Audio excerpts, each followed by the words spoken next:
You could say SGA, PGA, USA.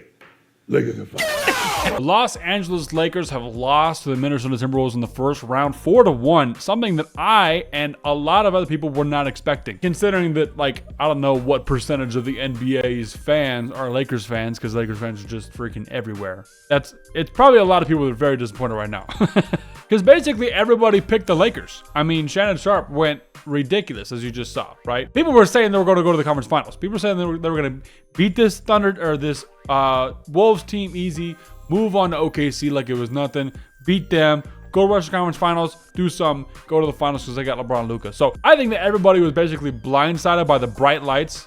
LA, LeBron, Luka. You could see that working out. Luka just went to the finals last year. Yo, we just got this guy. He's going to go crazy this year. And that's just not how it worked out at all. So here are my reasons for why the Lakers lost. JJ Redick, great guy, great coach, great podcast. Mind the Game and Old Man of the Three, which is not that anymore. But it was his first year. So, I mean, I don't know how much we can expect him to do good in his first year, especially when the next thing is that Luka only played 28 games with the Lakers this season. He got traded there in February. It is now it's May, but they lost in April. So only literally basically 2-3 months ago is when Luka got traded there. And he's supposed to just do well. Like, I can imagine how it is emotionally for him, mentally, physically. I mean, especially physically, because everyone's freaking yelling at him for being fat when he's not that fat. He might be out of shape, might be not conditioned. That's not fat though. That's crazy. So he was probably a little shook, and he played well. He was sick in, I believe, was it game 1 or game 2? But overall, this was not the plan. It was not supposed to win this year. They went out and got Luka and got rid of an older AD by, 6 years. That's actually a decent amount of time. And they brought in Luka so that they could have someone after LeBron and with LeBron. But they need a full season. When has someone ever won a championship when they made a bunch of trades for the biggest star? I mean, this is literally the biggest trade in NBA history. I don't care what you guys say about it. This is the biggest trade in NBA history. Most impactful, craziest, blindside, insane, right? So they were not going to win a championship this year. That was not the plan. However, the time is ticking because LeBron is 40 years old. And I actually did something, shout out Players World. You go check them out on YouTube. They're pretty fire. Make a bunch of good shorts and stuff. He played great though. LeBron's 40. He had a couple great games, and you just got to win those games when LeBron comes out and has those games where he's just scoring, he's passing, he's playing good defense. You got to win those games, dude. And they just didn't, because the Lakers roster sucks. It's trash. Roster was all over the place. I mean, the beginning of the year, they had D'Angelo Russell on his team. This team's identity shifted so much in the first year of a coach with the biggest blockbuster trade we've ever seen in probably maybe sports history. I don't know. Let me know about that. Let me know what y'all think about that trade. But that combined with all of the other factors, it just doesn't make sense that they were supposed to win this year. They're good. LeBron's good. Luka's good. AR was looking great. I thought he looked fire. The whole rest of the team, though, was just in shambles. It was all over the place. They didn't know what to do with themselves. And then we get to the fact that small ball does not win in the playoffs. It doesn't win as the championship team. You can go far, as we saw with the 2010, Houston Rockets with James and those guys. They had like Robert Covington playing the 5. They competed against those Warriors teams that were insane and historically dominant. But looking at the past couple of champions from 5, 6, 7 years ago, last year, Celtics had Porzingis and Horford. Nuggets had Jokic and Gordon. The Bucks had Giannis and Lopez. 2020, Lakers had AD, JaVale, and Dwight Howard. I mean, that's a great core right there. 19 had Gasol, Siakam, and Ibaka. They were crazy. And then even the teams that lost that went to the finals. In 2024, the Mavericks had Gafford and Lively. They went and picked up Gafford. That's more of like a role player one. And he ended up playing well. I mean, they literally picked him up from the freaking Wizards. So he played well because he's not playing for the Wizards anymore. I assume that. Him and PJ Washington. They got Gafford and Lively. They drafted Lively that summer. Picked him up. They go to the finals. Great big guy core. And then in 2023, they had Bam and Kevin Love. And they had like Haywood Highsmith was really good as well. So if you don't have at least one great overall big man like a Bam, Jokic, or Giannis, you have a couple role players that are at least big and they do something. And we saw that with Minnesota. They had Randall, Gobert, and then off the bench they had Naz Reid. And Naz Reid, I kept saying, he was a small ball killer. Because you could classify him as a small ball 5, even though he's freaking 7 feet tall.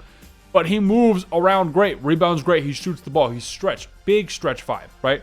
Same thing with Cat last year. Stretch. He starts the floor. Then went to the conference finals. They beat the Nuggets in the second round. It was crazy. It's a very, very good team. Now we see why, even when James Harden was the engine for that Rockets team, they didn't do anything. They didn't win a championship. There's things there with like Chris Paul and his hamstring, and then going up against the 2018 Cavs, who that team was trash, and LeBron, all that stuff. Maybe, but they didn't do it. Luka's Dallas team last year was insane, so we can't compare. I was even guilty of this. I'm like, dude, Luka went to the finals last year. It's going to be crazy. They're going to do so good this year because Luka's going crazy. No one can stop him. He torched everybody last year. He torched everybody past couple years, right? But this Lakers team was not fit to be able to support that.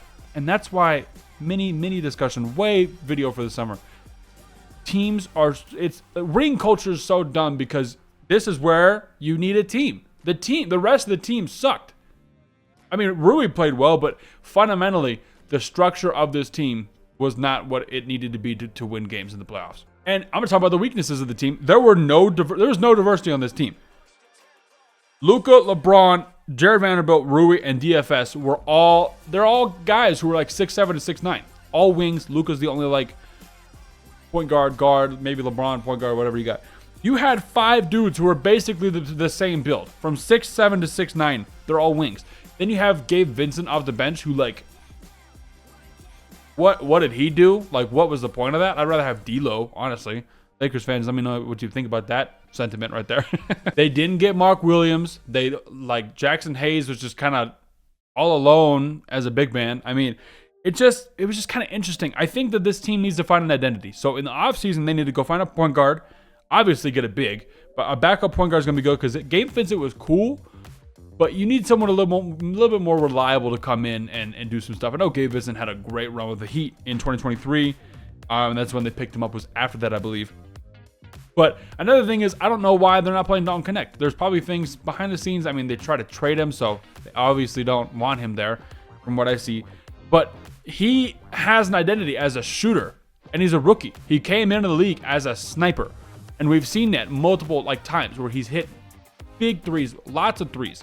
So at least bring in a guy who has an identity where you can play him around Luka, you can play him around LeBron, even AR who handles the ball sometimes, and you can get a guy who can just catch and shoot.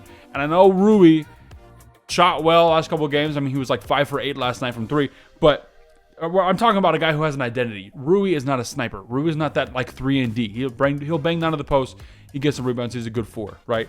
But golly, this team needs some identity. So they need to go get Mark Williams again. I don't know how that works. But they just need guys to fill a specific role. And we're seeing that with a lot of the good teams and in the needs of a lot of bad teams this playoff. So it's going to be interesting to see how the Lakers do in the offseason. I mean, they had the biggest trade in NBA history with Luka on the trade deadline. So whoever they sign, trade for, whatever they got going on is going to be really interesting to see what that looks like. If you guys have any other players that you think the Lakers need, let me know. Let's talk about it in the comments. It's going to be fun. Yeah, dude, I can't believe the Lakers lost this in 5. That's actually crazy. I got a Timberwolves video I'm filming right after this. It's coming up later today. So if you watch this and you want to watch another one, go check out the Timberwolves video literally right now. It's popping up on screen. So that's all I got for today, bro. See you in the next video.